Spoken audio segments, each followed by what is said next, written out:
Hello दोस्तों अगर आप भी क्लास 9th में हैं, 10th में हैं या फिर अदर किसी भी कॉम्पिटिटिव एग्जाम्स की तैयारी कर रहे हैं तो ये वीडियो आप लोग जरूर देख लीजिएगा, ठीक है। क्योंकि देखिए इस वीडियो में हम लोग जानने वाले हैं वास्तविक संख्याएं। तो देखिए वास्तविक संख्याएं के अंतर्गत ही ये सारा चीज़ आता है। जैसे अगर कभी कभी पूछ दिया जाता है कि वास्तविक संख्याएं क्या है, ठीक है। तो ये जो प्राकृतिक संख्या, पूर्ण संख्या, सम, विषम, अभाज्य, ये इन सभी संख्याओं के समूह को ही हम वास्तविक संख्या कहते हैं, ठीक है। तो वास्तविक संख्या के अंतर्गत ही ये सारा चीज़ आता है, ठीक है। अब इसके बाद से इस वीडियो में हम लोग जानेंगे कि प्राकृतिक संख्या क्या है, पूर्ण संख्या, पूर्णांक, सम, विषम और अभाज्य, परमेय, अपरमेय और सहअभाज्य, ठीक है। ये सारा चीज़ को हम एकदम से आसान तरीके से एकदम डीपली इसको समझेंगे, ठीक है। तो चलिए इसको शुरू करते हैं और देखते हैं। अब देखिए यहाँ पर हमने प्राकृतिक संख्या, इसको हमने हेडिंग डाल दी, ठीक है। तो देखिए कभी भी इसका डिफिनीशन लिखने के लिए नहीं आएगा कि प्राकृतिक संख्या क्या है, इसका परिभाषा दीजिए, ठीक है। प्राकृतिक संख्या का मतलब ही पूछेगा। तो इसमें देखिए प्राकृतिक संख्या क्या होता है, जैसे कि हमारी जो गिनती होती है ये सभी की सभी आपके प्राकृतिक संख्या होती है, एक से लेकर के अनंत तक। तो जो प्राकृतिक संख्या होती है वो जैसे कि 1, 2, 3, 4, 5, ठीक है। इसी तरीके से आपका अनंत तक चला जाएगा। तो ये चीज़ आपका होता है प्राकृतिक संख्या, ठीक है।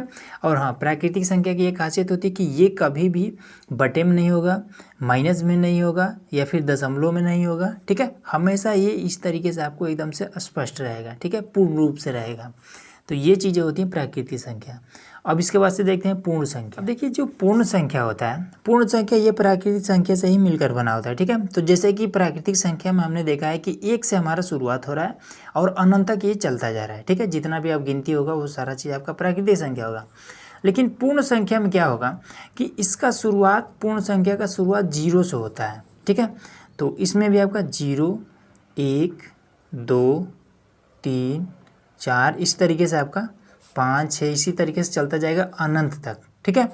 मतलब कि इसमें यही चीज़ होता है कि इसका शुरुआत हमेशा 0 से होता है, प्राकृतिक संख्या का शुरुआत 1 से होता है। बस यही इतना डिफरेंस है। और ये भी आपका माइनस में नहीं रहेगा, ये भी आपका माइनस में नहीं रहेगा, ना ही दशमलव में रहेगा और ना ही भिन्न में रहेगा, ठीक है। तो अब आइए देख लेते हैं कि पूर्णांक क्या होता है, ठीक है। तो देखिए पूर्णांक जो होता है ये जैसे कि -1, 2, -22, चाहे -55, इस तरीके से कोई भी संख्या हो, ठीक है, वो सभी के सभी आपके पूर्णांक में होंगे, या फिर वो प्लस में हो या फिर वो माइनस में हो। जैसे कि यहाँ पर एक चीज़ हमने, एक ग्राफ हमने बना रखा है, ठीक है।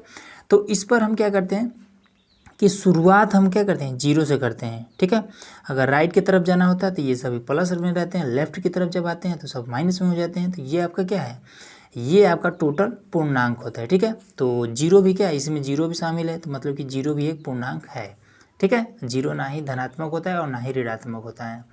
तो ये चीज़ होता है। तो पूर्णांक के अंतर्गत क्या क्या आता है, ये आपका क्या हो जाता है, जितने भी ये आपके अंक हैं, या फिर वो प्लस में हो या फिर वो माइनस में हो, सभी के सभी आपके पूर्णांक होते हैं। अब जैसे कि अगर इस टाइप का क्वेश्चन पूछ देता है कि क्या 2/3 एक पूर्णांक है, तो आप तुरंत लीजिएगा कि नहीं, 2/3 एक पूर्णांक नहीं है, ठीक है।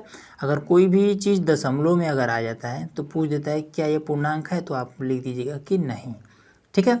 ये माइनस में हो सकता है लेकिन ये कभी भी बटे के रूप में नहीं होगा, मतलब कि परमेय संख्या के रूप में नहीं होगा, ठीक है। ये चीज़ आपको लिख देना है। तो ये सारा होता है पूर्णांक। तो पूर्णांक कभी भी बटे के रूप में नहीं होता है, दशमलव के रूप में नहीं होता है, ठीक है, माइनस में हो सकता है। और उसके बाद से 0 भी आपका एक पूर्णांक ही होता है। ये सारा चीज़ आपका होता है, ठीक है, क्लियर हो गया।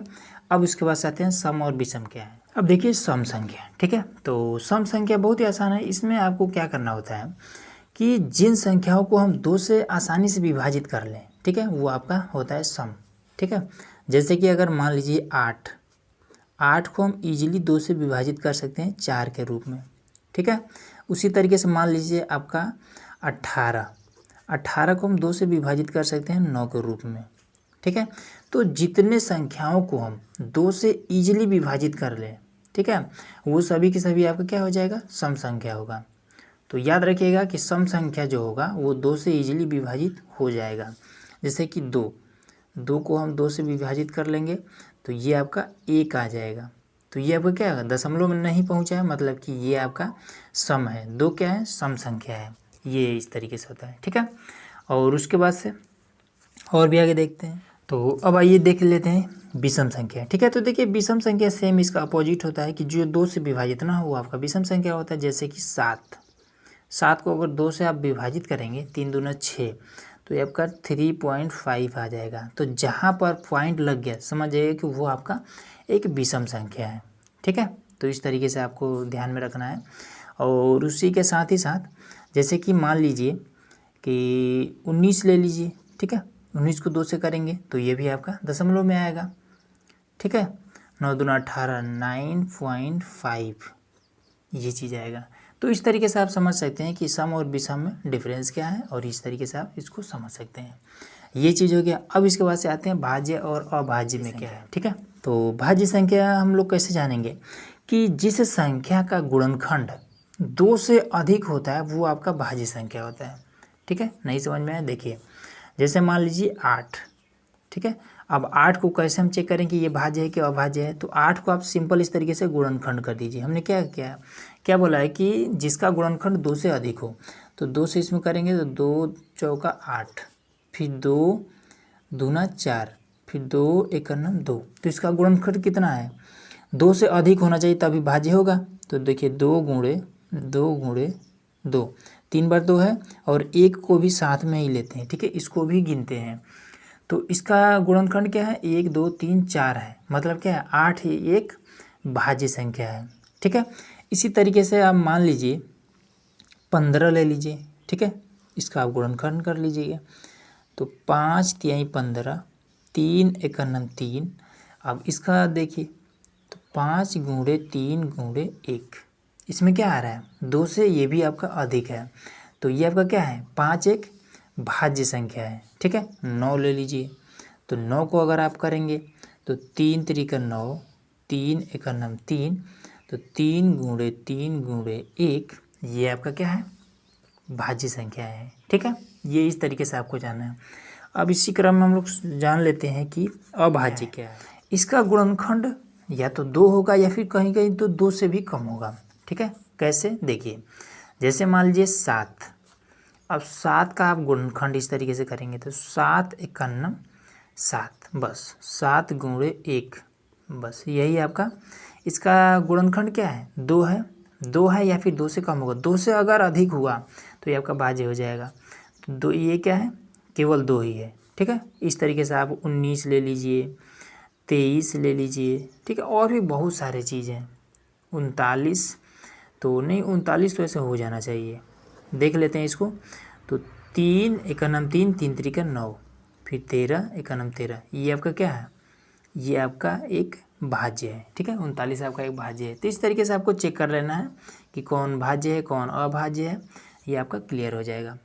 ठीक है, चलिए और भी आगे उसको देखो। अब आइए देखते हैं कि सहभाज्य संख्या क्या है। ठीक है, क्योंकि देखिए अगर आप क्लास 10th के या फिर 9th के कुछ क्वेश्चन है वास्तविक संख्या में ही है, उसको अगर आप सॉल्व करेंगे तो वहाँ पर आपको मिलेगा सहभाज्य। ठीक है, तो देखिए सहभाज्य भी मैं आपको क्लियर कर देता हूँ कि ये क्या चीज़ है। तो देखिए जिन संख्याओं का गुणनखंड, ठीक है, जिन संख्याओं के गुणनखंड का HCF 1 हो, ठीक है, वही आपका सहभाज्य संख्याएं होती हैं। जैसे कि मान लीजिए कि 7 है और 5 है और मान लेते हैं 3 है। ठीक है, इस तरीके से कोई संख्याएं हैं। अब इसका हम गुणनखंड करेंगे और उसका जो HCF होगा वो अगर 1 हुआ तो ये सभी के सभी आपके जो संख्याएं हैं ये आपके सहभाज्य हो जाएंगे। कैसे, देखिए जैसे कि 7 का हम गुणनखंड निकालेंगे तो 7 एकम 7, 5 का निकालेंगे तो 5 एकम 5, 3 का निकालेंगे 3 एकम 3, मतलब कि इसका क्या निकला, 7 गुणे 1, और इसमें आपका 5 गुणे 1, फिर इसमें आपका 3 गुणे 1। तो HCF क्या कहता है कि जिसका जोड़ा बने वही आपका HCF होगा। ठीक है, बाकी HCF नहीं होगा। तो HCF इसका क्या हो जाएगा, 1 हो गया ना। 3, इसमें 3 संख्याएं थी इसलिए 3 3 का जोड़ा बनेगा। ठीक है, तो HCF इसका 1 हो गया।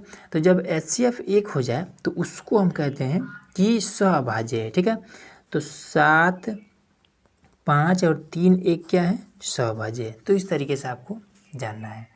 ठीक है ना, ये चीज़ भी हो गया। अब आइए जान लेते हैं कि प्रमेय क्या है और अपरिमेय क्या कहता है कि परिमेय संख्या हमेशा P/Q के रूप में होता है। ठीक है, अब ये P/Q ये तो आपके बुक में भी दिया रहता है। इसका मतलब क्या होता है, तो देखिए P को हम क्या करते हैं, एक पूर्णांक के रूप में मान लेते हैं। ठीक है, P और Q को एक पूर्णांक के रूप में मान करके इस तरीके से आपको एग्जाम्पल दे दिया जाता है। अब पूर्णांक क्या होता है, कोई भी अंक, मतलब कि P के स्थान पर हम कोई भी अंक रख सकते हैं, ये चीज़ इसमें कहा जाता है। तो चलिए, हालांकि वो चीज़ हम हमारा यहाँ पर मुद्दा नहीं है, हम समझते हैं कि परिमेय संख्या क्या है। देखिए, हमेशा ये बटे के रूप में रहता है, मतलब कि भिन्न के रूप में रहेगा परिमेय संख्या हमेशा। ठीक है, जैसे कि 3/2 ये आपका एक परिमेय संख्या है। ठीक है, और परिमेय संख्या में कंडीशन भी होता है कि इसका जो नीचे वाला ये है, नीचे वाला जो पूर्णांक है, नीचे वाला जो अंक है, ये कभी भी 0 नहीं होगा। ठीक है, ये कभी भी 0 नहीं होगा, मतलब कि अगर कहीं पर लिखा है 0/2 तो भी ये आपका एक परिमेय है। ठीक है, क्योंकि नीचे वाला 0 नहीं है ना, तो भी आपका ये परिमेय है। अगर कहीं पर लिखा है केवल 0 तो भी ये भी 0 क्या है, एक परिमेय है। क्यों परिमेय है, क्योंकि परिमेय संख्या कहता है कि कोई भी अंक हो, अगर वो P/Q के रूप में है तो वो आपका क्या है, एक परिमेय संख्या है। तो देखिए 0 क्या है, 0 यहाँ पर 0 ही है। ठीक है, अब इस गणित का एक नियम होता है कि इसके नीचे अगर कोई भी अंक नहीं है तो वहाँ पर एक आप मान सकते हैं। ठीक है, तो इसमें क्या है, 0 P के स्थान पर आपका 0 हो गया, Q के स्थान पर आपका 1 हो गया। तो देखिए P/Q के रूप में ये वाला 0 लिखा हुआ है, तो इसलिए 0 आपका क्या है, एक परिमेय संख्या है। ठीक है, तो इसलिए कहीं भी आपका क्वेश्चन ये पूछ सकता है कि 0 परिमेय संख्या है या फिर नहीं है, तो आप तुरंत लिखिएगा कि 0 एक परिमेय संख्या है। क्यों है, क्योंकि हम इसे P/Q के रूप में लिख सकते हैं। ठीक है, और इसका Q भी 0 नहीं हो रहा है। अगर Q 0 हो जाए तो ये आपका परिमेय संख्या नहीं है। मतलब कि अगर इस तरीके से है 2/0 तो इसका क्या हो जाएगा, इसका आपका जब 0 से किसी भी संख्या में भाग करेंगे तो उसका आता है अनंत। ठीक है, और जब आप 1 से आप 0 में भाग करेंगे तो उसका आंसर आता है आपका 0। ठीक है, ये चीज़ें होती हैं। अब इसके बाद से ये चीज़ें होती हैं। चलिए, अब कुछ और भी इसमें चीज़ें हैं जिसको हम लोग आगे जानेंगे। सब उससे पहले हम लोग अपरिमेय संख्या क्या होता है ये चीज़ जान लेते हैं। तो देखिए, अपरिमेय जो संख्या होती है ये सेम इसका अपोजिट होता है। ठीक है, सेम इसका अपोजिट होता है। जैसे कि मान लीजिए कि 2/0 है, तो ये आपका क्या है, अपरिमेय है।